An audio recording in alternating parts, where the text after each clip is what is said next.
New year సందర్భంగా యాదగిరిగుట్ట లక్ష్మీ నరసింహస్వామి ఆలయానికి భక్తులు క్యూ కట్టారు.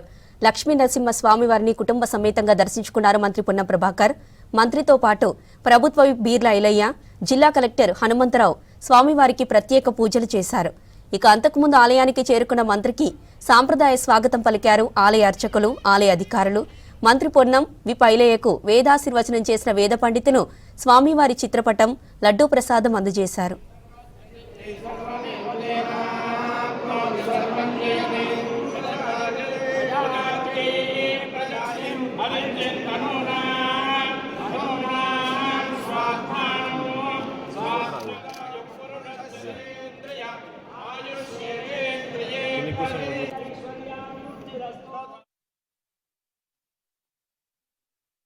ఈ రోజు నుండి నెల రోజుల పాటు జాతీయ రోడ్డు భద్రతా మాసోత్సవాలు ప్రారంభమవుతా ఉన్నాయి.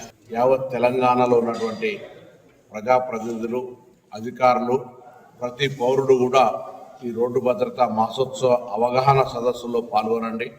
ముఖ్యంగా రాష్ట్ర వ్యాప్తంగా విద్యాశాఖ సమన్వయంతో ప్రతి విద్యార్థి వాళ్ళ తల్లిదండ్రుల దగ్గర ఒక అఫిడవిట్ హామీ పత్రం లాగా మేము రోడ్డు భద్రత నిబంధనలు పాటిస్తామనేటువంటి సిగ్నేచర్ క్యాంపెయిన్ కూడా తీసుకుంటా ఉన్నాం. తెలంగాణలో ఉన్నటువంటి ప్రతి పాఠశాలను కూడా రోడ్ సేఫ్టీ క్లబ్ మెంబర్షిప్ చేసి భవిష్యత్ అంతా కూడా రోడ్ సేఫ్టీ పట్ల అప్రమత్తంగా ఉండడం కొరకు ప్రయత్నం జరుగుతుంది.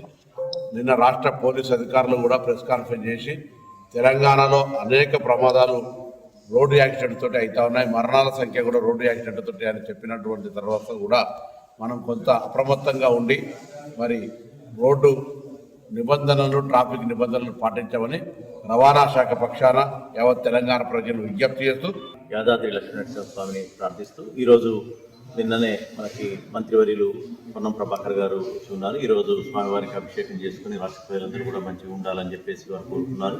ముఖ్యంగా ఈరోజు ఒక మంచి కార్యక్రమం, జాతీయ రోడ్డు భద్రతా వారోత్సవాల్లో భాగంగా మన జిల్లా నుంచి ఇప్పుడే స్వామివారి దర్శన అనంతరం ఇక్కడ మనం పోస్టర్ ఆవిష్కరించుకోవడం, ఈ రోజు నుంచి యాక్టివిటీ స్టార్ట్ కావడం జరుగుతుంది. విలువైనటువంటి ప్రాణాన్ని కాపాడుకోవాలంటే మనం భద్రతా ప్రమాణాలను పాటించాలి. ప్రతి ఒక్కరు కూడా ఇది పాటించినట్లయితే ఈ సంవత్సరం అంతా కూడా ఒక్క ప్రమాదం కూడా జరగనటువంటి సంవత్సరంగా మనం చేసుకునేటువంటి వీలుంది. దీనికి అందరికీ కూడా అవగాహన